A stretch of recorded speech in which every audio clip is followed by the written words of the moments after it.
Olá, meu nome é Rogério Faria Tavares. Eu sou jornalista e atualmente presido a Academia Mineira de Letras, uma instituição fundada em 1909 em Juiz de Fora para promover a literatura e a língua portuguesa. Transferida para Belo Horizonte em 1915, a Academia permaneceu fiel aos sonhos de seus idealizadores, oferecendo sempre de modo gratuito uma intensa programação cultural a seu público. Com o começo da pandemia, em março de 2020, foi necessário transportar a nossa programação antes presencial para as redes sociais. Com o fim da pandemia, ou com pelo menos o enfraquecimento da pandemia, foi possível retomar muitas das atividades presenciais, mas nós não abandonamos a rede social. Aqui estamos no canal da Academia no YouTube, desta vez com muito orgulho e com muita satisfação, entrevistando um dos nomes fundamentais para a compreensão da história da literatura em Minas Gerais e no Brasil.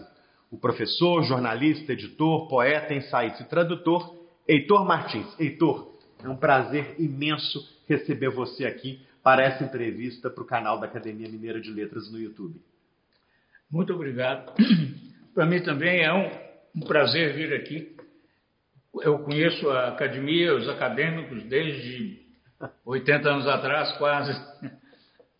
E sempre tive o maior respeito e, principalmente, convivi com muitos acadêmicos, inclusive com figuras importantes, como Vivaldi Moreira,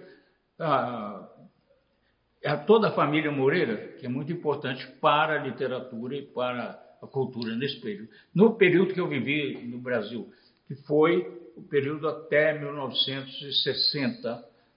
Antes disso, eu vivi no Brasil. Depois disso, eu tenho vivido nos Estados Unidos, quase sempre nos Estados Unidos, um pouco no México, um pouco em outros lugares, mas praticamente sempre nos Estados Unidos. E nós estamos aqui nos beneficiando de uma passagem de Heitor Martins por Belo Horizonte.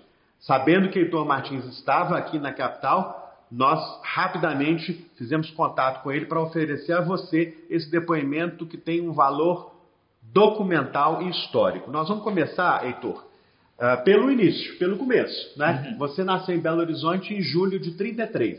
Exato. Como é que foram seus anos de formação numa jovem capital do estado? Minha família é de Belo Horizonte, é de Curral del Rei. Meu pai e minha mãe nasceram em Belo Horizonte, meus avós paternos nasceram em Belo Horizonte, os maternos são portugueses. Eles foram, e eu tenho que falar mal de alguém aqui, nesse momento, eles foram as pessoas que foram retiradas do círculo que era a Avenida do Contorno. Uhum. Essas pessoas eram realmente as pessoas mais pobres e os negros. Os negros sofreram mais, os negros foram enviados para Pedreiro Prado Lopes. Os que não eram negros, mas que foram retirados, que tinham casas na área da Avenida do Contorno, foram retirados e venderam, né, podemos dizer isso com aspas, venderam os seus terrenos para a comissão construtora e foram para outros lugares, Calafate, Renascença, Floresta, Lagoinha. Chegando à Lagoinha, eu nasci lá. Foi a sua infância, foi na Lagoinha? Não foi na Lagoinha propriamente dita. A minha infância, eu nasci na Lagoinha, Rua Itapecerica com Rio Novo. Isso. E num lote que foi parte das negociações de meu avô, com Arão Reis. Daí, meu avô tinha um contrato com a comissão que estava formando. Ele recebeu também um terreno num local chamado Palmital, que fica perto de Venda Nova, por ali, né? Baixo São Benedito hoje. Palmital ele recebeu para plantar capim. Entende? E ele plantou capim lá há muito tempo, 5 anos ou 6 anos. Para que precisava de capim? Quer dizer, isso é uma das curiosidades daqui de Belo Horizonte. Meu avô cortava o capim cedo, de manhã cedo, trazia para Belo Horizonte, deixava no local onde hoje é um florista, ali no Parque Municipal Isso. Bahia Afonso Pena.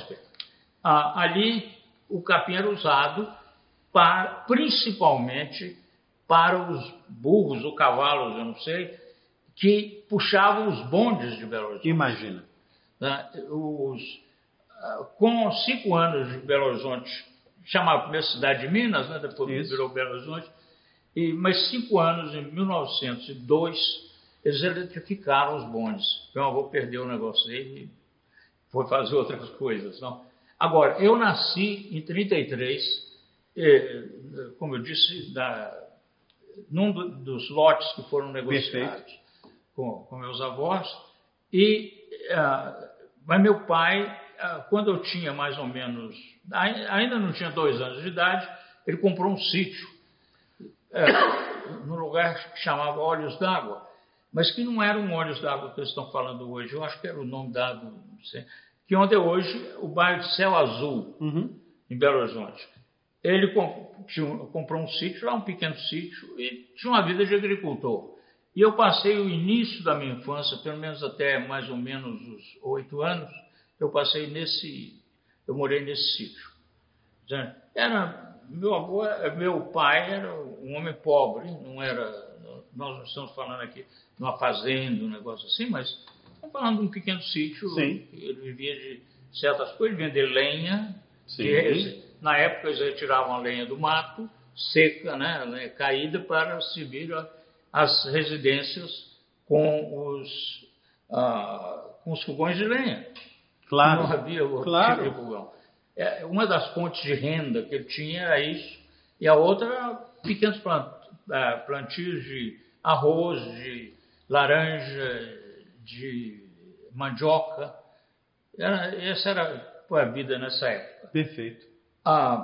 Depois disso, meu pai, mais ou menos quando eu tinha uns 8 anos, aí em 1940, ele mudou para Belo Horizonte porque ele estava doente e precisava de tratamento, e por minha causa, porque eu precisava ir para a escola. Olha. Não tinha escola. Meu pai foi quem me alfabetizou, mas ele não podia ir além disso. Ele tinha curso primário apenas. Sim. Minha mãe tinha 2 anos de curso primário. Meu pai voltou para Belo Horizonte, e aqui eu fui para o grupo escolar Silviano Brandão, claro, onde tive excelentes professoras, vamos dizer a verdade. Tive lá 4 anos, tirei o primeiro lugar no estado de Minas, em pontos na nota final, fui lá receber o diploma do secretário de Educação. Que beleza. E os meus autoelogios. Não, isso é história. Mas aí eu terminei o curso, eu queria ir para o colégio estadual, mas meu pai não gostava do governo. De nenhum governo. Não queria nada com o governo. Então ele arrumou as coisas e eu fui estudar no colégio Anchieta, que era um dos bons colégios daqui. Eu tive professores como Francisco Iglesias, como Cristiano Nogueira Filho, como Voltencir Dutra, Amaro Xisto Queiroz, dúvida alguma. Alguns deles que se tornaram amigos meus no futuro, como o caso do Francisco Iglesias, que me recomendou para o primeiro emprego que eu tive em jornal. Que bonito. Houve uma greve, eles despediram quase todo mundo do jornal. O Voltencir Dutra era o secretário, precisava de outras pessoas, e o Voltencir disse ao Iglesias que precisava de gente que soubesse escrever. O Iglesias falou, então chama o Heitor, entende? Ele não tem emprego nenhum, não tem nada, entende? E vai aceitar esse emprego, né? Eu aceitei, me mandaram como primeiro emprego que eu tive, cobertura da Assembleia Legislativa. Olha, de Minas Gerais. Isso foi em qual jornal? Tribuna de Minas. Tribuna de Minas. Que era um jornal do Ademar de Barros. Sim. Que era um eterno candidato a presidente. Isso mesmo. Você esteve no Tribuna de Minas, mas depois continuou a trabalhar como repórter em outros veículos. Eu fui colega, a partir da Tribuna de Minas, eu fui colega em vários outros jornais, com Mauro Santayana, sim, que continua meu amigo hoje, com Sebastião Neri, claro, que são jornalistas bastante conhecidos. Muito. Não? Ciro Siqueira, Claro. Né? Rômulo Paz, Isso. que fazia transmissões esportivas na época. E, mais ou menos, até que eu saí daqui, eu ainda era funcionário do jornal. Isso. Né? Você teve uma passagem rápida pelo Binômio e Sim. também pelo Diário da Tarde. Pelo Diário da Tarde foi cerca de um ano antes de eu sair. E pelo Binômio eu escrevia o que eles chamavam na época feature material, que aqui seria mais ou menos como as pessoas que não são empregadas formais do jornal, mas trabalham para o jornal, escrevem, vamos dizer, semanalmente. Ou são colaboradores. Assim, colaboradores. Perfeito. Né? Agora, Heitor, do Colégio Anchieta, você já foi para a Faculdade de Filosofia? Fui. Meu pai queria que eu fizesse medicina, mas Sim. no último momento eu resolvi ir para a Faculdade de Filosofia. Lá eu tive vários professores, mas deixa-me contar uma pequena história relacionada com isso, a minha ida para a Faculdade de Filosofia. Meu pai não dava opinião sobre o que a gente fizesse. Não interferia? Não interferia de maneira alguma. Eu saí do curso científico, ia fazer medicina, mas resolvi na última hora, uns 2 ou 3 meses antes do exame introdutório, né, eu resolvi que eu ia fazer filosofia, que eu não seria médico, não dava certo. Meu pai perguntou à minha irmã o que eu ia fazer quando eu formasse. Minha irmã falou com ele: você vai ser professor de escola secundária. Olha. Meu pai falou: pobre meu filho, vai passar fome. Olha. já dizia isso naquela época. Mas acontece o seguinte: eu acho que meu pai achou por algum tempo que eu ia passar fome. Olha só. Tá? Até que um dia eu já trabalhava em jornal, tinha uma colunazinha de literatura, e para um sujeito, um carro oficial branco, na frente da minha casa, na Rua Tamoios. Eu não estava em casa, meu pai atendeu, ele falou que ia falar comigo, era o secretário de Segurança do governo do Estado. Eu não lembro do nome dele, ele escrevia poesia também. Olha. E ele tinha escrito um livro de poesia e queria me dar para dar notícia. Beleza. E ele fez o maior elogio de mim com meu pai. Foi aí que convenceu meu pai que eu não ia passar fome. Que maravilha. É uma bela história. Eu acho. É interessante, né? Claro, claro. Sabe? Agora, como é que era o ambiente lá na Faculdade de Filosofia? O ambiente, quer dizer, inicialmente, havia um problema, houve um problema terrível na Faculdade de Filosofia no momento em que eu entrei. A Faculdade de Filosofia foi transformada de uma escola estadual numa escola federal. Era a UMG, Universidade de Minas Gerais, passou a ser UFMG. E os professores foram todos eles, alguns deles que meramente deram uma aula ou coisa assim, foram todos transformados em, vamos dizer, funcionários públicos. Claro. E o emprego dava excelente salário para o nível deles. Né? Perfeito. Então houve muita briga, muito problema, de que houve oportunismo, que alguns não deviam estar e tal. Eu escrevi um poema sobre isso, que nós falaremos depois. Falaremos. Mas então aconteceu o seguinte: nós fazíamos muita campanha, os estudantes, campanha política dentro da universidade. Olha só. Nós éramos muito atuantes. Eram os anos 50, né? Mais ou menos. No início dos anos 50. 51, 52. E essa atitude nossa de estudantes era, vamos dizer, de todo mundo. Claro. Na época. Porque nós estávamos vivendo um momento de transição muito grande. Claro. Né? E nós tivemos uma certa influência nisso. Sebastião Neri, Felipe Calvo, eu, Geraldo Nunes, Floriano Correia Vaz, que é uma figura que é muito importante na história do Brasil, mas aqui mudou para São Paulo, fez carreira lá. Foi o homem que denunciou e paralisou a corrupção daquele juiz do trabalhista, o juiz Nicolau. Meu Deus, olha. Ele substituiu o juiz Nicolau. Imagina. Ele era o decano.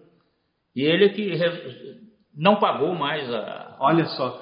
E foi seu colega de faculdade. Foi meu colega de faculdade. Olha que interessante. Ele fez faculdade de filosofia, depois fez direito. Entendi. Isso era comum. Agora, nós vamos falar de duas publicações que esse grupo de colegas fez lá na FAF, mas antes eu queria citar nomes de alguns dos professores que lecionaram para Heitor Martins. Olha que time, hein? Mário Casasanta, José Carlos Lisboa, Abigar Renault, Versiane Veloso, Alaide Lisboa, o professor Lourenço, marido de Alaide. Como é que era conviver com esse pessoal? Você se beneficiou muito dessa convivência? Imensamente, porque a Faculdade de Filosofia era no 19º, 20º andares do edifício Caiaca. Isso.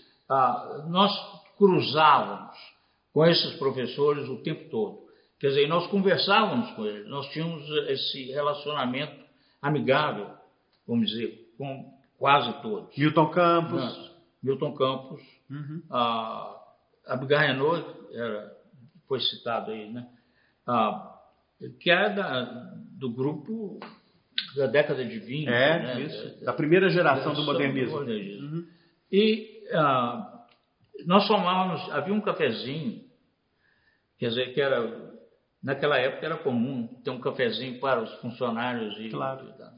E tinha um cafezinho lá que tinha uma moça chamava Sebastiana, que trabalhava lá. Nós fizemos um jornalzinho, além desse, A Onda. Isso, vamos citar. A Onda e depois esse outro aí. Sebas.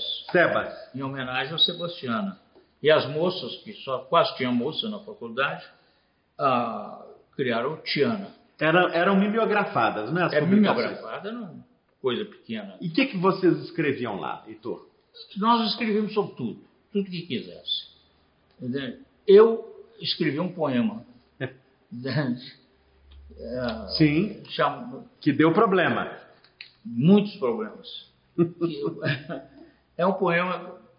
Eu sou muito interessado no século XVIII, na literatura do século XVIII, sempre fui.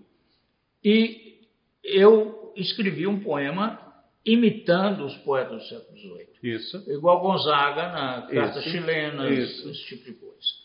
E o que aconteceu, o poema chamava Os Muares Satisfeitos, baseado numa fala de um professor lá da USP. Naquela época eu não me lembro do nome dele. Sim. Mas o poema Os Muares Satisfeitos, parte dele foi publicado em A Onda e parte ficou inédito até hoje. Uma curiosidade sobre esse poema é que eu falava de todos os professores. Eu descrevia os professores. O professor de francês falava umas palavras em francês, o professor de espanhol falava as palavras em espanhol e assim por diante. Né? E algumas características eram características dos professores que qualquer aluno da universidade, da faculdade reconheceria. E eles também. E nem todo mundo gostou. Nem todo mundo gostou. Problemas sérios lá. Entendeu? Eu fui suspenso alguns dias. Eu acho que a suspensão foi muito pequena, aliás, foi cerca de uma semana. Para mim não fez diferença nenhuma. Mas eu fui punido. Eu creio que o Sebastião Neri também foi punido nessa época. Agora eu queria destacar aqui dois nomes que, segundo você mesmo, exerceram grande influência na sua formação. Primeiro, Rodrigues Lapa e depois Zé Carlos Lisboa. O Zé Carlos Lisboa, que era o professor de espanhol. E o Zé Carlos Lisboa fez uma coisa fabulosa para mim, que vinha de outros ambientes, que foi, ele me deu a ideia de que nós devíamos começar o estudo da literatura por uma literatura mais moderna. Nós começamos a literatura espanhola na geração de 1898. Depois, no segundo ano, é que nós fomos para o passado. Perfeito. Mas primeiro nós vimos, vamos dizer, os escritores que tinham influência naquele momento. Né? Nós não estávamos falando de escritores jovens, mas eram escritores já estabilizados, com grande figura. Eu me lembro que uma vez ele me deu nos deu um teste, que era com um poeta do século XVIII, deu um poema do século XVIII que nós tínhamos que identificar. Eu identifiquei o poema bem, tudo, características do século XVIII, mas no fim eu falei, eu creio que esse poema não é do século XVIII, porque ele fala em sorvete, e não tinha sorvete no século XVIII. Mentira minha. Erro crasso. Havia sorvete no século XVIII. Era esse tipo de interação que nós tínhamos, não? E eu me lembro, nessa época, do meu interesse, por exemplo, em Garcia Lorca. Sim. Né, eu tive grande interesse, ou interesse no filósofo, no Juliano Marias. Perfeito. Que era um filósofo espanhol muito importante. E talvez a convivência com José Carlos Lisboa possa até influenciado a sua própria prática futura como professor do departamento espanhol. Sem dúvida alguma. Agora, eu quero, antes de passar para frente, falar no Rodrigues Lapa. Isso, claro. O Rodrigues Lapa, como professor, foi talvez a maior influência que eu tive. Ele era interessado em Minas Gerais, no período barroco, não barroco, no período do neoclassicismo, perfeito, que era também meu interesse. Uhum. Ele andou por Minas Gerais procurando material desse período. Né? Foi um homem que publicou Gonzaga, Alvarenga Peixoto. Mudou completamente a biografia de Alvarenga Peixoto através de pesquisa dele. E nós dava aula de literatura medieval também, que ele era fundamentalmente um medievalista. Ele fez com que eu tivesse interesse nessa literatura. Tanto que a minha tese foi sobre um poeta jornalista, padre Manuel de Gallegos. Manuel de Gallegos, do século XVII. E ele me fez também me interessar por manuscritos. Ótimo. Tá? Por coisas que ninguém leu ainda. Não? Manuel de Gallegos, eu publico uma peça de teatro dele no meu livro. E ele me chamou a atenção também para essas pessoas que eram polígrafas, que escreviam em vários gêneros. Perfeito. Não? Que era ele. E o Rodrigues Lapa, eu sou livre docente da universidade, no meu concurso o Rodrigues Lapa fez parte, e nós continuamos amigos. Que beleza. Até o fim da vida dele. Né? Ele era muito perseguido em Portugal por causa da ditadura de Salazar, mas era um homem de posses e tudo lá em Portugal, e tinha uma vida intelectual brilhante em Portugal. E eu me lembro de uma pequena carta que ele me escreveu, já quase no fim da vida, que contém uma coisa muito curiosa. Ele publicou, na literatura medieval portuguesa, há 3 tipos de poesia: canções de amor, cantigas de amor, cantigas de amigo e cantigas de escárnio e maldizer. Isso. A cantiga de amor e de amigo já tinham sido publicadas, mas ninguém tinha enfrentado ainda as cantigas de escárnio e maldizer. Ele fez a edição, um livro de 600 páginas, no tempo de Salazar, e não pôde publicar em Portugal, embora o livro fosse distribuído também em Portugal, publicou na Galiza, na Espanha. Sim. E o livro vendeu, a primeira edição, 500 exemplares. Note bem, um livro desse tamanho. Bela venda. Tem mais anotações do que texto. Sim. É um livro super erudito. Não? Vendeu em menos de uma semana, vendeu 500 exemplares. Impressionante. O livro desapareceu. O Rodrigues Lapa me escreveu: você sabe, Heitor Martins? Ele me chamava de Heitor Martins, é a maneira portuguesa, não fala o nome e o sobrenome. Sabe, Heitor Martins, está acontecendo uma coisa muito curiosa comigo. Eu agora, depois de 70 anos, estou sendo popularizado como escritor pornográfico. Porque beleza. Uma grande parte das cantigas de escárnio e maldizer são altamente pornográficas. Claro, que beleza. Eu achei isso muito curioso. Que se transformou, eu sou um sucesso em livro pornográfico. Quem diria, né? Agora, Heitor, outra influência importante que você sofreu foi de Vincenzo Spinelli, sobretudo por conta do surgimento do teatro universitário. Como é que foi essa história? Isso foi... O Spinelli era professor de italiano e ele dava literatura italiana. Nós éramos 3 anos de curso. Primeiro ano era o Inferno, segundo ano o Purgatório, terceiro ano o Paraíso, de Dante. Era o programa dele. Muito bom professor, excelente professor. E ele tinha sido funcionário do governo fascista do Mussolini aqui antes, em Belo Horizonte. Olha só. Mas ele não falava uma palavra de política. Claro. Nunca vi ele falar nada de política. E era muito interessado em teatro. Ele tinha escrito coisas de teatro, ele tinha escrito romances e tal.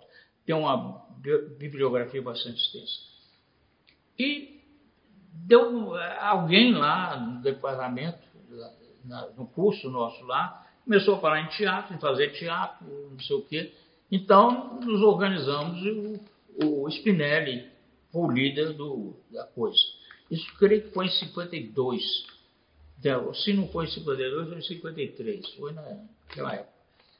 Desse grupo faziam parte o Carlos Kreber, eu, Terezinha Alves Pereira. Sim.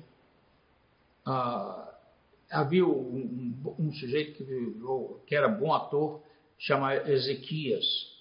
O Ezequias era o antigo dono, criador dessa lanchonete Xodó, que existe na Praça da Liberdade.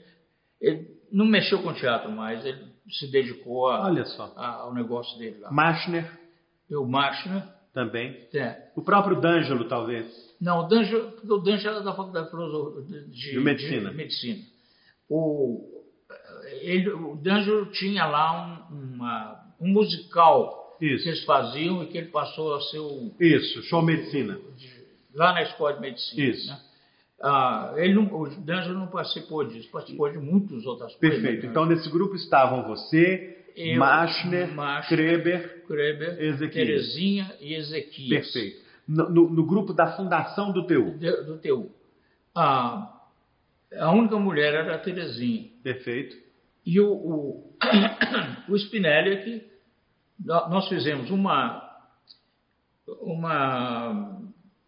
comédia medieval francesa, fizemos uma pecinha de um ato de Pirandello, chamado La Patente, e fizemos mais alguma coisa.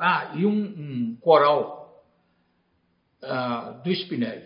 Olha. Que ele escreveu. Sim. Eu não participei do palco. Eu pensei em tudo, mas não deu certo comigo. Eu fiquei como uma espécie de agente. Claro. Eu estava já trabalhando em jornais e eu podia dar notícias e tudo. E nós fizemos um espetáculo que teve bastante sucesso, continuou. Depois disso é que saiu a contratação do Giustino Marzano. Não sei se já ouviu falar dele. O Giustino Marzano, que fez o que eu acho que foi o melhor texto, melhor apresentação que já houve no teatro aqui, no teatro amador aqui em Belo Horizonte. Fizemos, eu estou falando fizemos, mas eu não participei assim como atuante, eu participei mais como... Claro, no grupo. Que era do grupo, claro, como jornalista. Terezinha continuou, ela fez parte da peça. E o D'Angelo fez parte. Mas esse texto era qual? Como é que se chamava esse texto? O Crime na Catedral de T.S. Eliot. Ok, perfeito. Uma tradução de uma portuguesa chamada Maria da Saudade Cortesã. Perfeito. Cortesão, filha do Jânio Cortesão, um dos grandes escritores portugueses da época. Por sinal, a Maria da Saudade Cortesão era casada com Murilo Mendes. Isso. Tá? E esse foi um espetáculo fabuloso. Mas, considerando Belo Horizonte, naquela época, eu realmente nem sei como é que se conseguiu fazer isso. O Marzano, esse italiano, ajuntou uns outros italianos, artistas por aí também, que fizeram cenário, fizeram vestimenta. E ele conseguiu... Nós fizemos isso no Instituto de Educação. Olha só. No auditório do Instituto de Educação. Ele arrumou comprou cavalos, colocou em frente, assim, ao lado. Que beleza. Vestidos de farda e tudo, não? Foi um espetáculo tremendo, com a iluminação do lado de fora. E dentro, ele era um excelente diretor de teatro. Sabe? Depois houve brigas aí muito grandes, ele acabou saindo, indo para São Paulo. As más línguas me disseram que ele acabou preso lá por certos crimes, não sei o quê. Eu não tive mais contato com ele. Mas isso foi o teatro mesmo. Depois é que veio a Aide Bittencourt. Isso. Depois do Marzano veio a Aide Bittencourt. Mas o Marzano é a grande parte da história. Ótimo. Né? Vamos dizer, esse trabalho que ele fez foi incrível. Sabe? Perfeito. Olha, nós vamos falar de muitos temas, entre os quais a atuação de Heitor Martins no campo editorial, mas antes eu quero falar da geração Complemento, que é fundamental. Né? Não só da revista Complemento, né? Mas dessa geração. Integrada por Heitor Martins, Silviano Santiago, Ari Xavier, Teotônio dos Santos, e uma geração que se reunia ou no Alpino, ou na tirolesa. Como é que era o clima da cidade nessa época, Heitor? Era muito conservador, extremamente conservador. Nós não conseguíamos, por exemplo, passar filmes aqui, que se passasse filmes, porque a igreja, principalmente a igreja, eu estou falando da igreja católica, a igreja tinha uma força tremenda. Por exemplo, o filme Rio 40 Graus, do Nelson Pereira dos Santos, eu até conversei muito com o Nelson Pereira dos Santos sobre isso recentemente, porque teve lá minha colega é muito amiga da família toda. Perfeito. Ele me contou algumas coisas disso. O filme parece que foi excomungado, o Rio 40 Graus. Aqui não deixaram passar o filme. O que aconteceu, então, foi o seguinte: tinha um crítico de cinema que era assessor do Juscelino Kubitschek, chamado José Moraes. O José Moraes conseguiu do Juscelino uma espécie de decreto que passaram uma vez o filme do Cine Caiaca para jornalistas, intelectuais, críticos de cinema. Imagina. Sessão única. Eu era cabia num desses negócios aí. Sessão única. Eu assisti o filme, sessão única. Eu assisti o filme aqui. O filme era um filme que foi muito prejudicado pelo racismo, porque havia muito negro no filme. E o filme tratava de certos assuntos vamos dizer, de caráter criminal, né, de crime no Rio e tal. E os bispos, o bispo de Belo Horizonte também fez uma campanha tremenda para não passar o filme. Então o ambiente era muito conservador e cheio de restrições à ação cultural. Mas, e como é que o Complemento entrava nisso? Não, o Complemento foi um negócio... Como é que essa geração se posicionava? Na realidade foram dois grupos. Ok. Entende? Um grupo ao qual eu me colocava e Ari Xavier. Perfeito. Certo? Nós queríamos fazer uma revista. Perfeito. Nós tínhamos criado um jornalzinho no Colégio Anchieta, que chamava Anchieta, um jornalzinho pequeno, sim. E nós queríamos fazer uma revista. E nós, então, tivemos contato com a gente de outras áreas de arte, porque isso foi uma coisa muito curiosa que aconteceu. A revista do modernismo, Edifício, Tendência, isso. Todas as revistas são revistas literárias. Exclusivamente. Exclusivamente. Não queríamos uma revista literária. Uhum. Todos nós queríamos uma revista que tratasse todas as artes. Perfeito. Que houvesse interação entre as artes. Tanto que nós nos conhecíamos. Né? Eu, por exemplo, era frequentador da Escola do Guinhar. Perfeito. Eu conhecia muito o Guinhar, conhecia os alunos dele, a Maria Helena Andrés, Sara Ávila. Uhum. Eu tenho até um poema que eu escrevi, eu e o Vicente Abreu, isso. Fizemos sobre Sara Ávila, né? Era uma moça muito bonita, né? Todo mundo gostava muito dela. Iara. Iara Tupinambá. Iara Tupinambá. Mas viu de Lacerda, que fazia escultura, que o Franz Weissmann, né, que era o professor da Escolinha do Guiar de escultura, e nós sempre nos encontrávamos, sabe?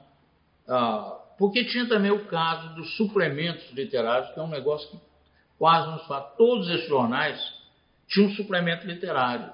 E lá é que nós nos encontrávamos intelectualmente. Porque lá é que nós escrevíamos, né? Então, os poetas, e onde se desenhava também. Claro. Álvaro Apocalipse começou assim. Claro. Né? E todos esses outros, né, faziam isso. E aí se reuniu também o grupo de teatro. Marschner, Carlos Kreber, né, que começaram. E aí veio o D'Angelo. Isso. O J. D'Angelo, e formaram o teatro experimental. Aí já era um teatro amador, independente de outras coisas. Né? E o interesse foi pelo que havia de mais vanguarda, que na época era o Ionesco, era Jean Genet, né? O teatro do absurdo. O teatro do absurdo. Uhum. E isso, vamos dizer, foi o que juntou todo mundo. A diferença da geração complemento para as outras é justamente esse diálogo com as outras artes. Não era literária. A revista Complemento não é uma revista literária. Uhum. É uma revista que inclui... Cultural. É uma revista cultural que inclui todo mundo. Uhum. E qualquer coisa, não? E é uma revista que incluiu também, eu acho, isso eu não tenho certeza, eu acho que incluiu mulheres pela primeira vez. Uhum. Como autoras. Sim. Terezinha aparece, a Mônica Lisboa, Vilma Martins, a Iara. Quer dizer, há uma presença feminina também. Isso é muito curioso. Uhum. Sabe? Quer dizer, houve uma mudança. Complemento é uma revista muito frágil, tem muito pouca coisa de grande importância, mas tem a ação dela, eu acho muito mais importante. Complemento foi muito importante naquele momento por causa dessa reunião de todo mundo. Perfeito. Você falou aí há 1 minuto ou 2 atrás que havia 2 grupos. Sim. Havia então Complemento e o outro era o do teatro, não? Não. Era o do Não, os 2 grupos de literatura, que eram interessados em literatura. Ok. Que era o grupo que vinha do Colégio Anchieta. Perfeito. E o outro grupo que vinha de outros colégios, como Santo Agostinho. Ok. Agora entendi. Nós não éramos ligados. Começamos a ser ligados quando a ideia de uma revista Agora entendi. apareceu. Então, que interessante. Havia, então, uma diferença na origem dos seus componentes, né? Na origem escolar, quase. Quase escolar, é realmente isso. Perfeito. Tá? E aí, quer dizer, nós formamos isso e acabou dando a revista. A revista teve um grande auxílio de Teotônio Júnior, Teotônio dos Santos Júnior, isso, que era um homem muitíssimo ativo, isso. E ele é que arrumou os fundos, eu acho, para publicar a revista. Sob a direção de Silviano Santiago, né? Um dos diretores era Silviano. Né? Silviano, Ezequiel, o Teotônio, quer dizer, todos trabalhavam em conjunto. Perfeito. Meio independentemente, mas basicamente em conjunto. E do campo das letras foram grandes colaboradores de Complemento. Ivan Ângelo, Afonso Romano, até o próprio João Etienne. Afonso Romano inteiramente fora. Ok, perfeito. Corrigido. Ivan Ângelo, seguramente. Sem sombra de dúvida. Uhum.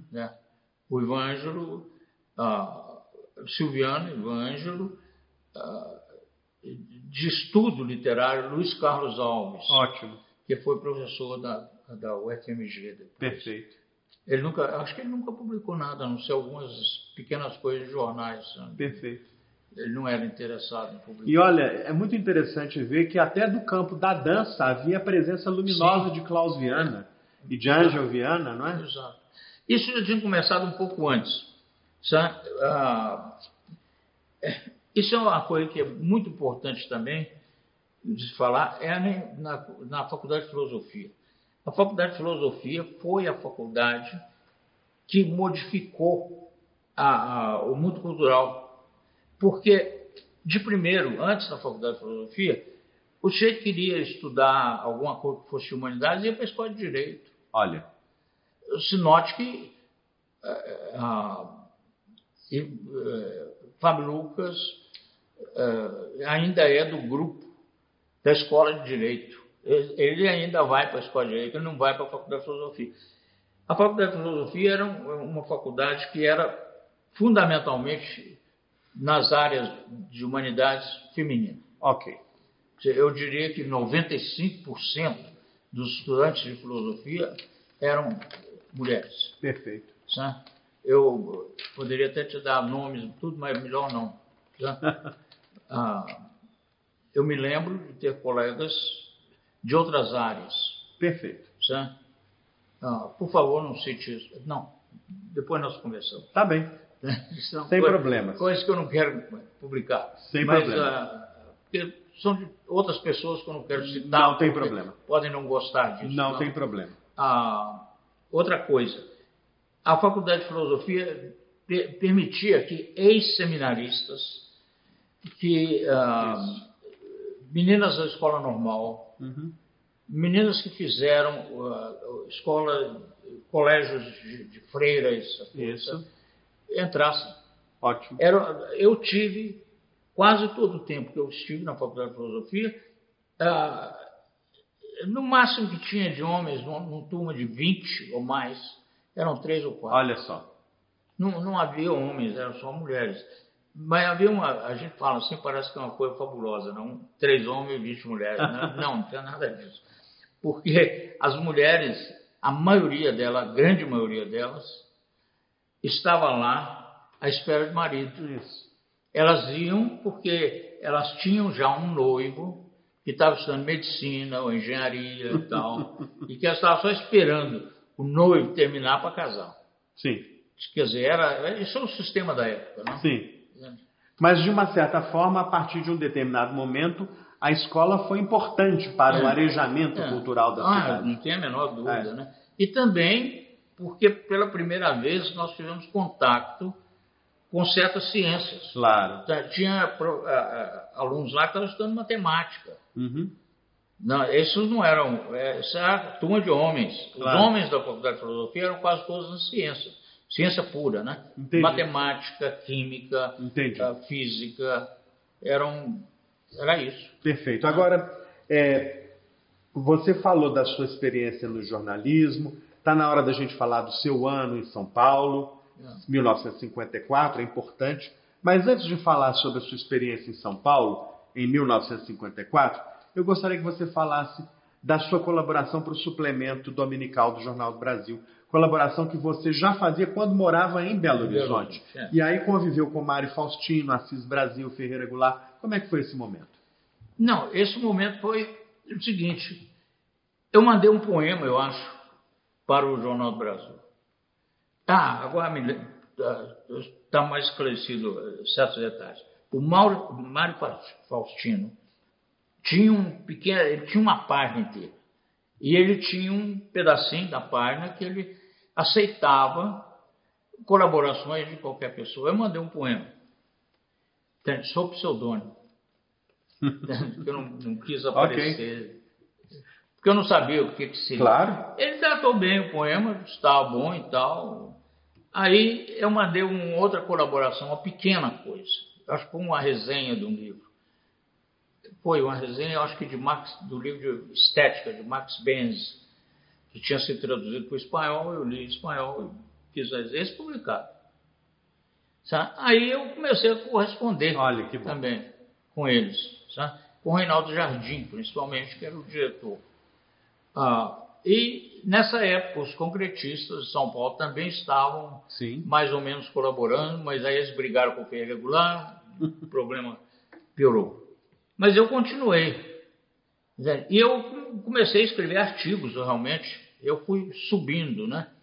Eu lembro quando saiu o Doutor Zhivago, eu fiz um artigo de 2 páginas. Que beleza. Eu tinha muito contato com escritores argentinos, novos escritores argentinos, de vanguarda, vamos dizer. E com isso Participei, eu tive artigos de 2 páginas também. Que bom. No suplemento dominical do JB, que era um dos mais importantes do Brasil. Aí, logo depois, surgiu também o suplemento do Estado de São Paulo, claro, que era o Décio de Almeida Prado, uhum, que eu nunca conheci pessoalmente, mas diria que é um grande amigo meu, porque ele me publicava tudo que eu mandava, saía lá. Entende? Então, eu tive esse contato. Eu tive o contato com o Mauro Faustino, por exemplo. Aconteceu uma curiosidade. Um dia nós estávamos conversando lá. Eu fui ao Rio para receber o dinheiro que eles me pagavam. Eles pagavam, né? Era pouco, mas pagavam. Entende? Eu fui lá para receber o dinheiro. Eu estava fazendo uma outra viagem que claro, eu estava fazendo naquele momento. E nós conversamos muito lá no escritório, eu e o Mauro Faustino, e quando eu estava saindo, ele veio me levar até a porta de embaixo do Jornal do Brasil, e tinha um bar em frente. Certo? Quando nós chegamos na porta, ele falou assim: Heitor, eu não quero sair daqui não, vamos ficar aqui dentro, porque lá dentro, você olha lá, está vendo aquele sujeito lá? Aquele sujeito é o Antônio Boto, o português. Olha. É o Antônio Boto, é o sujeito mais chato do mundo. Eu não quero nem chegar perto dele. Muito boas memórias. Um dia eu vou escrever um artigo sobre por que eu não conhecia o Antônio Boto. Muito bom. Heitor, 1954, você passa um ano em São Paulo. Então, como é que foi isso? Eu fui para São Paulo para trabalhar. Claro. Levei uma porção de cartas de recomendação do Buen de Rivera. Aham. Que eu tive duas pessoas que foram muito amigas minhas da geração de Difícil, que foram o Buen de Rivera e o Wilson Figueiredo. Claro. Certo? O Buen de Rivera foi muito simpático, me deu uma opção para Mário Silva Brito, para Mário Donato, para várias outras pessoas. Edgar Braga. E eu procurei. Porque eu estava também procurando emprego. Claro. O Mário da Silva Brito foi que me indicou para o negócio lá da Livraria Francesa. Isso, você trabalhou na Livraria Francesa. Eu trabalhei, mas graças a ele que me recomendou lá. Em São Paulo. Em São Paulo. Aí, um dia, eu recebo eu procurei o Mário Donato, do Presença de Anitta, né? Sim. Na época, o livro tinha sido excomungado, não sei o quê, mas ele era uma pessoa muito conhecida. E tinha um amante chamado Carmen Dolores Barbosa, que dava um prêmio literário e tal, e ele era super protegido dela, ela andava no carro dela com chofer e tal. E eu tinha levado uma carta de recomendação do Bueno para ele, que a Bueno conhecia ele. E eu recebo um telefonema dele que fala assim: olha, o Bueno pediu para te apresentar intelectuais aqui. Eu estou indo agora para a casa do Oswald de Andrade, que eu vou visitar. Você quer ir junto? Lógico. Claro. E fomos para lá, né? Aí, nesse mesmo dia, apareceu o Edgar Braga. Apareceu lá. Edgar Braga era o médico do Oswald de Andrade. O Oswald de Andrade estava muito doente. Eu creio que ele deve ter tido um câncer, talvez um câncer do cólon, que era uma doença terrível na época, ainda hoje é, mas era uma doença terrível. Ele andava com uma rodinha assim para poder sentar. E falava algumas coisas sobre isso que eu não posso dizer aqui, que eu não quero gravar, porque tem umas expressões não muito recomendáveis. Mas aí nós conversamos bastante nessa reunião. E ele quis meu telefone, me deu o telefone dele, eu dei meu telefone e tal. Passam 2 dias, ele me telefona. O Oswald. Ele me telefona para saber como é que eu estava, essa coisa social. Claro. Né, e me chamou de novo, falou: vem me visitar aqui de novo. Tal. O homem estava absolutamente sozinho. Olha. Entende? Isso é uma coisa que parece que o Oswald estava lá dirigindo alguma coisa, abandonado, completamente abandonado. Tanto que ele aqui, de certa maneira, provocou a minha volta lá, a minha primeira volta. Depois nós começamos nos encontrávamos pelo menos cada 2 semanas. Uhum. Pelo menos. Muitas vezes na mesma semana, numa semana, depois na outra. Mas ele, quer dizer, ele gostava de falar sobre, era um homem muito interessado em tudo. Não? Uhum. E tinha esse negócio de estar abandonado. Uhum. Sabe? Raramente eu via a mulher dele, a Maria Antonieta de Alckmin, igual o Alckmin lá. Maria Antonieta de Alckmin, a gente falava Alckmin na época, não Alckmin, mas Alckmin. E ele tinha 2 filhos, andava muito preocupado com os 2 filhos, Sim. que eram pré-adolescentes na época, Sim. eu acho, e que ele não sabia como, ele considerava que estava morrendo, que estava perto da morte. Por isso que eu falo que talvez fosse uma doença desse tipo. Que ele estava preocupado com o futuro desses meninos. Claro. Certo? O que fazer? Porque já não tinha quase dinheiro. Isso. Ele já tinha acabado com tudo que ele tinha, né? Mal baratado. Mal baratado. Tinha mal baratado tudo. E ele... Então, nós ficamos mais ou menos amigos por causa disso. Sim. Entende? Eu era mais companhia, que eu escutava ele falando sobre modernismo. Uma vez ele me perguntou, logo no início, e o modernismo venceu lá em Minas? Eu falei assim, venceu. Nós estamos falando da década de 54, o nosso modernismo venceu, venceu há muito tempo. Né? Mas era assim. Né? Entendi. E ele... Era essa coisa do leão velho, né? Tá claro. Isso é a coisa que eu tenho. É a sua memória dele. É a minha memória dele. E o período na livraria francesa? Na livraria francesa eu trabalhava na mesma coisa que era sendo o editor, que chamava na época editor, que era o sujeito que preparava o livro para a impressão. Isso. Sabe? Que fazia o boneco do livro, arrumava as ilustrações, a capa, essas coisas. Não? Via se estava sendo revisto, né, a revisão. Claro. Considerava isso. Foi o Mário da Silva Brito, que é um poeta, ele já morreu também, um poeta e crítico, que escreveu um livro importantíssimo, que eu acho que eles deviam estar reeditando e falando dele todo dia aí, chamado Antecedentes da Semana de Arte Moderna. Ok. Tá? Esse homem, que também me ajudou depois, que ele conhecia o dono da livraria francesa, tá? E me ajudou de certa maneira lá também, dizendo coisas. E ele que mais ou menos me arrumou na livraria. Viabilizou esse espaço, essa colocação, como se dizia antigamente. E eu fiz vários livros daquela época, sabe?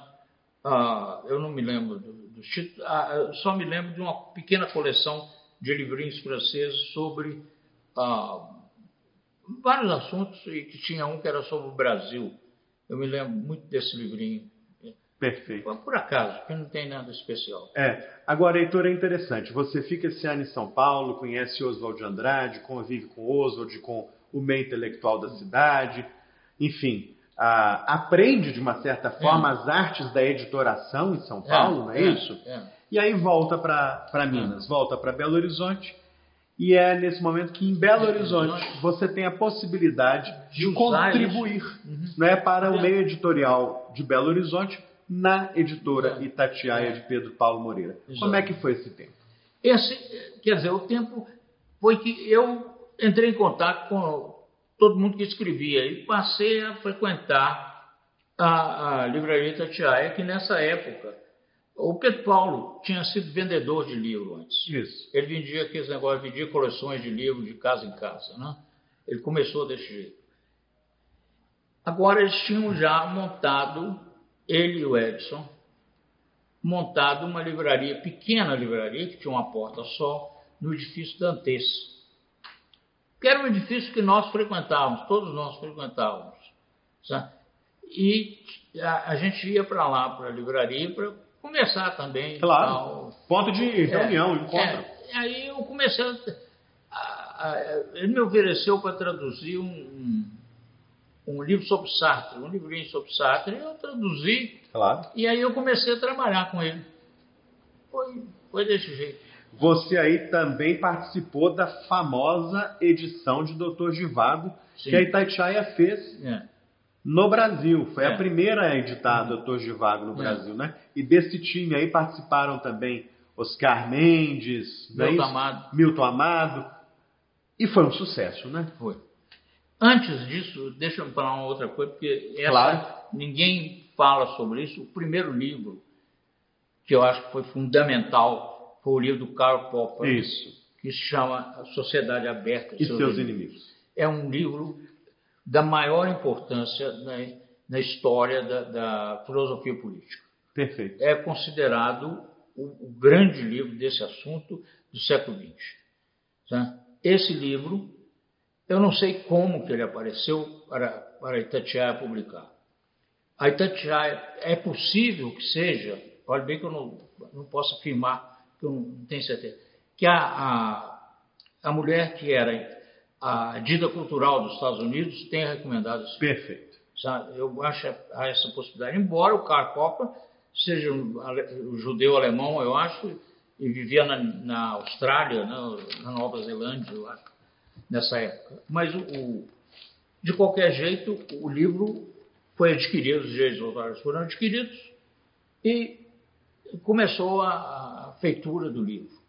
Eu ajudei na feitura do livro. Quem traduziu foi o Milton Amado. Uhum. E o Pedro Paulo conseguiu, através de algum outro contato, conseguiu que a USP, a Universidade de São Paulo, participasse. Posteriormente, a USP toma o livro para si. E ainda hoje eu creio que é publicado pela USP. Perfeito. Tá? E esse livro foi o primeiro, eu acho a primeira grande obra que a Itatiaia publicou. Perfeito. Depois disso é que veio o Dr. Givago. Dr. Givago. Que foi uma força em venda também, né? Foi. Mas o Dr. Givago tem mais uns pequenos detalhes que são curiosos. O Pedro Paulo estava meio chateado lá com as coisas da editora, porque ele falou que estava publicando muito livro de grande consumo popular. Igual minha coleção de grandes mulheres da história, esses negócios, né? E ele queria, então, um livro, algum livro igual o livro do Karl Popper, né? De mais prestígio intelectual. Nesse momento, a mulher que era a agente que tinha contato conosco, escreve que o Dr. Givago tinha aparecido, se a gente não queria. Olha. O Pedro Paulo nunca tinha ouvido falar em Pasternak, nem nada disso, mas eu falei com ele, tem um cara lá que é um grande poeta da língua russa, né? Eu não conhecia nada dele, mas tinha essa informação, né?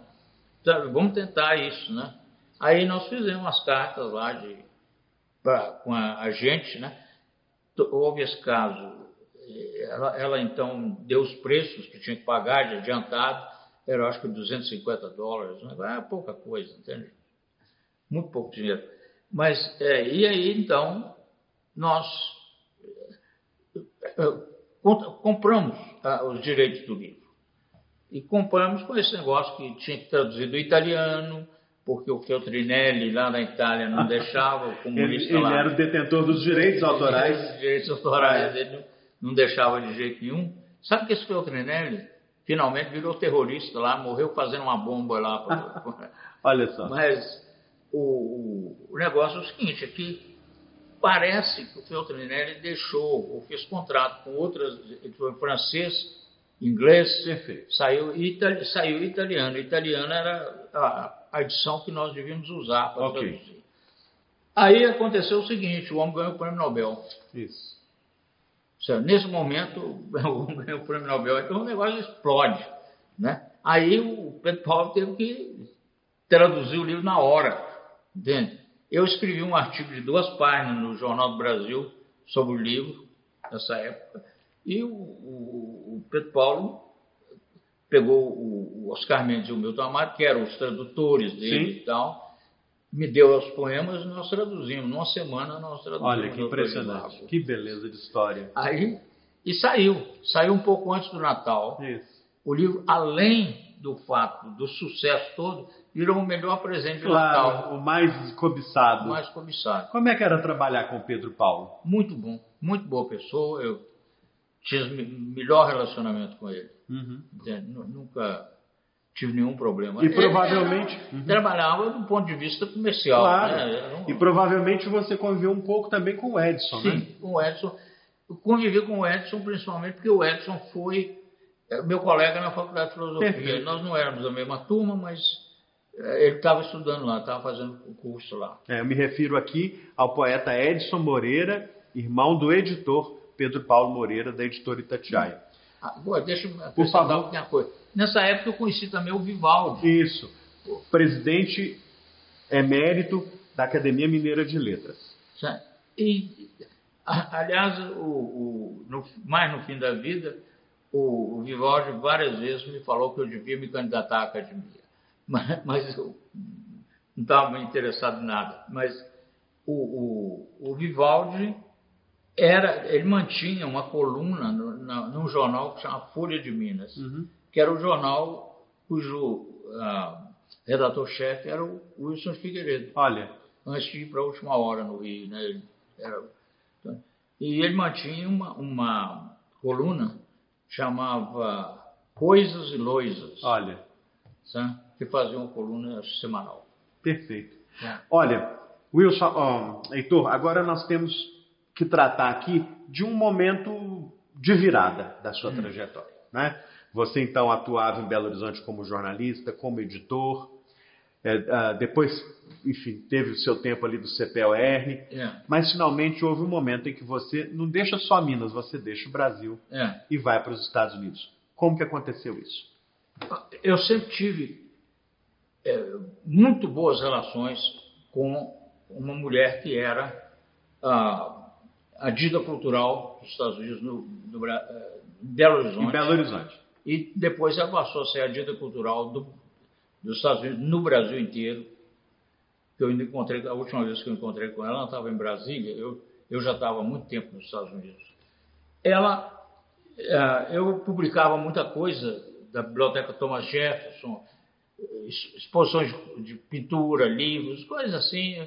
Eu era um jornalista que estava muito interessado. Eu era interessado nos Estados Unidos. Eu gostava dos Estados Unidos de certa maneira. E um dia eu estou em casa e recebo um telefonema do secretário dela lá. Falei assim: Heitor, você quer ir para os Estados Unidos? Eu falei assim: olha, que isso? Lógico, eu sempre pensei em viajar, né? Eu era casado de pouco. Sim. Né? Minha mulher também queria viajar e tal. Eu falei: eu considero, né? Estou aberto, inteiramente aberto. Ele me pôs em contato com um sujeito que era professor na Universidade do Novo México, nos Estados Unidos, e que tinha ele estava aqui trabalhando também com um negócio de serviço diplomático, então, ele está ligado a isso. E ele chegou aqui no Brasil, no Rio de Janeiro, e ele tinha uma mulher lá que ia lecionar na Universidade do Novo México. Mas de uma hora para outra a mulher resolveu casar. Olha. Ele ficou sem ninguém. Claro. Tem uma coisa aqui que entra o Fidel Castro. Olha. Mas deve chegar lá. Mas nesse momento que ele recebeu essa notícia de que ela não ia mais, ele estava vindo a Belo Horizonte numa função lá diplomática e conversou com a Eleanor Halley, que era a dita cultural. Ela falou: olha, tem um Heitor aí, você não quer perguntar a ele? Ele fala que gostaria de viajar aos Estados Unidos e tal, coisa assim. Eu conversava semanalmente, pelo menos, com essa mulher. Aí o secretário me falou: se você está interessado, esse sujeito está num hotel aí, dá um telefonema para ele. Eu dei um telefonema, o sujeito perguntou o que eu tinha feito, o que eu fazia e tal. Virou e falou assim: você é o candidato ideal. Eu depois descobri, eu era o candidato ideal, porque não tinha ninguém mais, estava desesperado. Desesperado lá com o negócio. Aí eu fiz a coisa, tive que que arrumar alguns papéis Claro. e tal. Eu tinha esse negócio desses padres que eu te falei, que tinham me acusado de comunista, né? Eu tive que explicar ao cônsul, né, que não era. E, aliás, minha advogada foi a mulher lá, que era a Dida Cultural, porque ela me conhecia muito, né? Era besteira falar que eu sou comunista. Né? Mas aí o que aconteceu foi o seguinte: eu arrumei todos os documentos, estava tudo pronto. Eu queria um visto, Claro. que chamam Exchange Visa. Perfeito. Era válido por 1 ano ou 2, não sei, e que eu ficava lá e voltava. Claro. Né? Quando eu chego no cônsul, o cônsul fala comigo: você não pode ter esse visto, porque você vai receber um salário. Ah, sim. Se você vai receber um salário, você vai ter que migrar. Olha. Eu passei, acredite ou não, eu passei uns 3 dias lutando comigo mesmo para saber se eu queria emigrar ou não. Porque emigrar era um pobre diabo qualquer lá na Europa que vinha, né? Para trabalhar nas piores condições. Eu falei: eu vou ser imigrante? Foi na época de Juscelino Kubitschek, época de construção de Brasília. O Brasil estava explodindo, né? Eu falei: o que eu vou fazer, né? Finalmente decidimos, eu e minha mulher decidimos que nós iríamos por 1 ano. Chegou no fim do primeiro ano lá, tinha um professor lá que era o que chama luso-americano, que é um português nascido nos Estados Unidos, o Albert Lopes, que era o nome dele, Albert Lopes.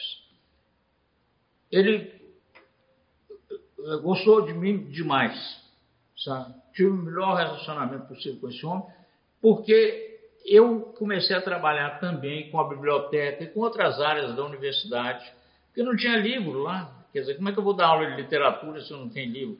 Então eu arrumei com o Alexandre Eulário, que era diretor do Instituto Nacional do Livro na época, que doasse. Que beleza. Como ele dava livros para outras bibliotecas, que incluísse lá o Novo México nisso. Que bom. E ele incluiu. Né?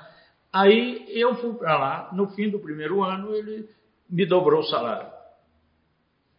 Eu falei: é um bom argumento. Brasil, é um bom argumento. Não vou para o Brasil porque eu não tenho nada lá, né? Claro. Tinha uns velhos empregos e tal, claro. Mas está tudo mudado já. Aí o que aconteceu? Eu fiquei mais 1 ano. No fim do ano, os Estados Unidos criou um negócio chamado um certo programa para conseguir pessoas que falassem línguas críticas. Olha. Línguas críticas era a língua que tinha pouca gente nos Estados Unidos que podia falar. Ah, que interessante. Certo? E aí, um professor da Universidade de Tulane, em Nova Orleans, passou entrevistando várias universidades. Uma delas foi a do Novo México. Ele conversou comigo bem, eu impressionei ele bem. Né? Ele falou: nós não temos professor lá e você pode...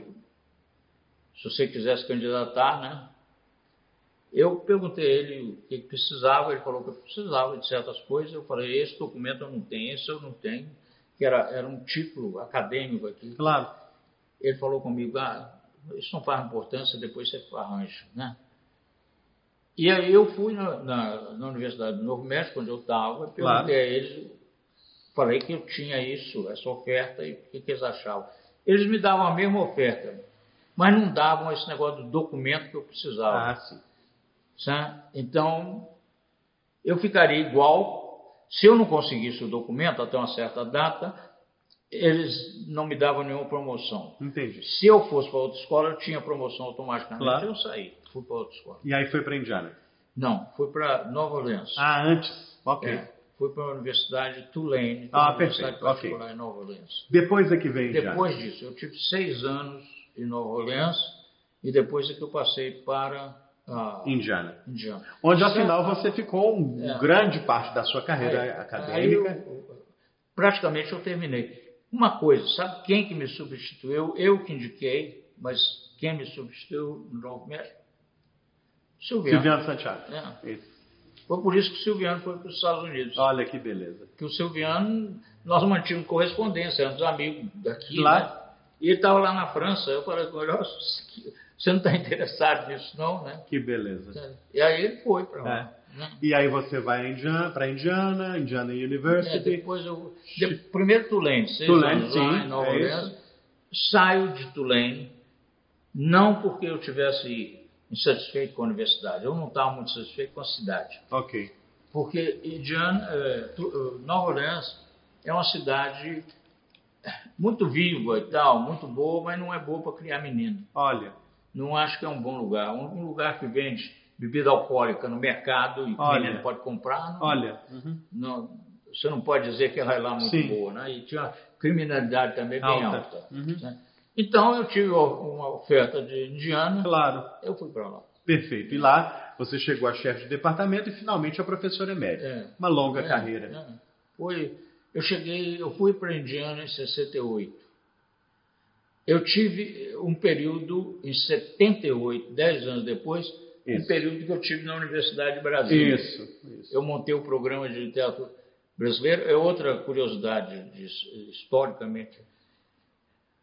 Por que eu fui para a Universidade de Brasília? Eu estava de sabático no Brasil.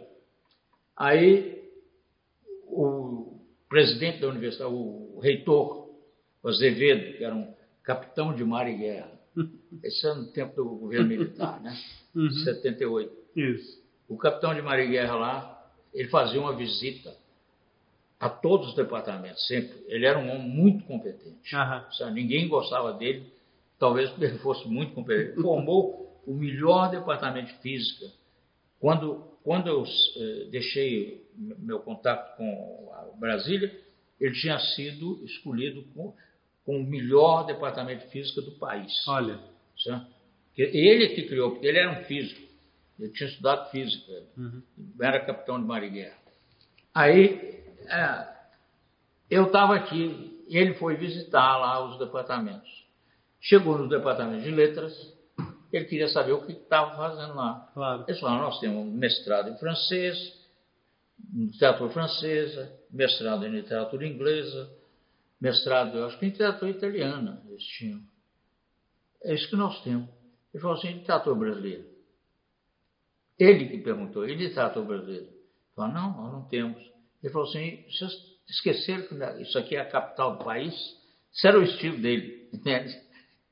Isso me contaram lá, porque eu não estava presente, mas vocês esqueceram que isso aqui era a capital do país? Monte um mestrado em literatura brasileira o mais pronto possível. Olha só. Ele deu ordem. Aí eu estava lá, o Antônio Salles, que era um professor de lá, e que foi meu colega, Silviano, nós éramos conhecidos. Eu acho que foi o Silviano que falou com o Antônio Salles que eu estava no Brasil. Que ótimo. Que talvez eu tivesse um interesse. E eu passei 3 anos lá. Em Brasília, montando o programa. Eu ficava 1 ano em Brasília, 1 ano de licença de Indiana. Aí eu voltava, ficava 1 ano em Indiana, porque eles não me davam licença mais que 1 ano. E voltava para terminar de montar o programa. Eu fiquei 3 anos seguidos. Assim. Que beleza. Foi o que eu fiz. Heitor, olha, nós estamos chegando quase ao final da nossa conversa, mas eu não posso encerrar aqui. Deixa eu te falar por favor. Última coisa. Não, fica à vontade. Eu tenho que falar. O privilégio é meu de ouvir e dos nossos espectadores. No período de Brasília, eu tive uma vida mais ou menos intensa lá. Ok. Eu sou membro da Academia Brasileira de Letras. E das outras academias e outras coisas lá. Isso. Não, que coisa boa. Eu não esqueci. Que coisa boa. Eles talvez vejam essa entrevista. Vão, com certeza. E o movimento literário em Brasília é vibrante. Nós temos, inclusive, vários mineiros que se transferiram para Brasília e que movimentam a vida literária e cultural de Brasília. Eu tenho contato com algumas pessoas. Entre os mineiros, nosso querido Danilo Gomes, nosso querido Ronaldo Costa Couto, Padre Aleixo, Napoleão Valadares, muita gente boa. Mas, enfim, que coisa boa. Nós estamos chegando quase ao final, mas eu não posso deixar essa entrevista terminar sem citar, pelo menos aqui para os espectadores, até como referências, né, os nomes de algumas publicações de Heitor Martins. Porque isso é útil para o pesquisador, o leitor, aquele que quer conhecer melhor a obra de Heitor Martins. Aí, primeiro, 2 livros de poemas. Um de 54, que é das emoções necessárias, e um de 61, que é Cirgo nos Cabelos, não é isso? 2 livros de poemas. Depois, sua tese, publicada em 64, tese de doutorado, Manuel de Gallegos. Deixa eu fazer uma pequena introdução. Essa tese foi publicada sob os auspícios do Rodrigues Lapa. Ah, que beleza. Porque foi publicada em Anadia, que é a terra do Rodrigues Lapa. Ele que arrumou a edição lá. Que beleza. Depois tem, em 66, uma publicação interessantíssima, feita sob os seus auspícios, Bocage e Minas. Ah, é. Essa é. O espectador curioso procure isso. Principalmente procure também o relacionamento com o bispo Bressani. Isso. Hugo Bressani. De 71, em 71, Heitor Martins edita Manuel Botelho de Oliveira, Lira Sacra. Em 72, edita Sebastião da Rocha Pita, Tratado Político. Em 73, ele reúne vários textos de sua autoria e publica Oswald de Andrade e outros, são vários textos de Heitor Martins. Em 82, organiza uma antologia sobre o neoclassicismo, uma visão temática. Em 83, reúne ensaios que ganham o título do Barroco a Guimarães Rosa pela Itatiaia. Exato. Esses são os títulos principais aí do Heitor Martins. Heitor, uma palavra final sua, né? Olhando para essa trajetória impressionante, riquíssima, para essa belíssima carreira acadêmica que você montou, que você construiu, e para essa atuação também notável no mercado editorial, no jornalismo, na tradução, na ensaística. Como é que é para você registrar a alegria dessa bagagem toda, desse legado formidável? Eu, de certa maneira, penso em como que eu descreveria o que eu sou. Isso. Eu acho que eu sou, mais do que tudo, talvez um jornalista. Ótimo. Grande parte das coisas que eu escrevi foram publicadas em jornais. Uhum. Eu sempre respeitei imensamente os suplementos literários. Isso.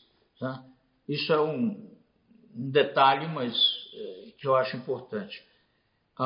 E também professor. Não, jornalista e professor. Perfeito. E também eu acho que há um certo relacionamento. Embora o jornalismo Grande relacionamento. Embora o jornalismo hoje ande muito meio perrengue, vou dizer, por causa da intromissão política principalmente, eu acho ainda que o professor é um sujeito que transmite coisas que são verdadeiras. Isso. E o jornalismo também. São dois comunicadores, cada um a seu modo. Eu me acho nesse cruzamento de coisas aqui. Eu tive muita sorte, de certa maneira, com a minha presença nos Estados Unidos. Perfeito. Eu fui muito bem tratado o tempo todo nos Estados Unidos. Fui professor visitante em várias universidades importantes, como a Universidade do Texas, a Universidade de Stanford, Illinois, também participei de muitas publicações de revistas eruditas,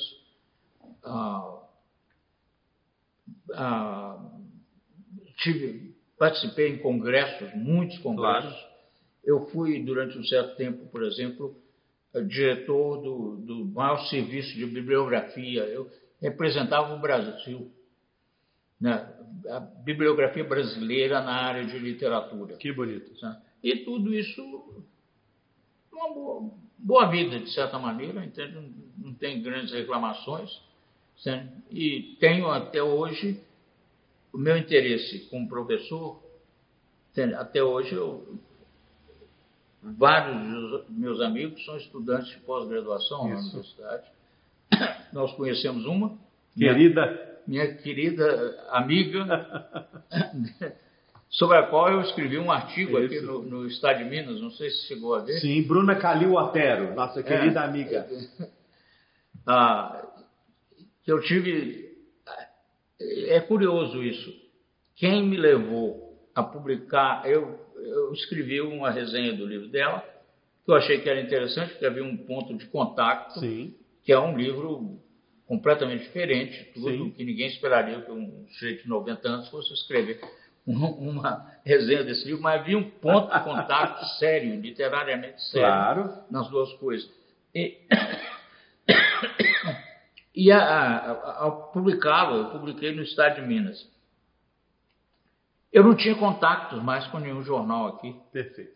Então eu fui através do Silviano, que me deu a indicação de que talvez houvesse uma pessoa no jornal lá que me ajudasse, tudo bem, saiu. Que eu queria que saísse em Belo Horizonte. Claro, em Belo Horizonte, claro. O artigo. Eu podia publicar em outros lugares, mas o que me interessava era aqui. E eu escrevi muito tempo, muitas coisas, no suplemento do estádio do Minas Gerais. Isso. Suplemento literário do Minas Gerais. Porque os diretores, desde o fundador, o Murilo Rubião, sempre foram grandes amigos meus. Claro. Todos eles, Eudeu Brandão, Pascoal Mota, que até hoje continua fazendo uma belíssima página de poesia na internet, e vários outros. Né? Isso. Então é o jornalista e é também o professor. Eu acho que é as duas coisas, que eu misturo as duas coisas. Que bom. É o comunicador, né? Vamos ver. Muito bem. Heitor, foi um privilégio conversar com você. Muito obrigado pela sua generosidade. De nada. É muito agradável voltar a Belo Horizonte por algum tempo e ter contato. Muito bom. E, vamos dizer, me atualizar sobre o que anda acontecendo. Muito bom. Muito obrigado mais uma vez. Foi um prazer. Muito obrigado também a você que nos acompanhou até agora.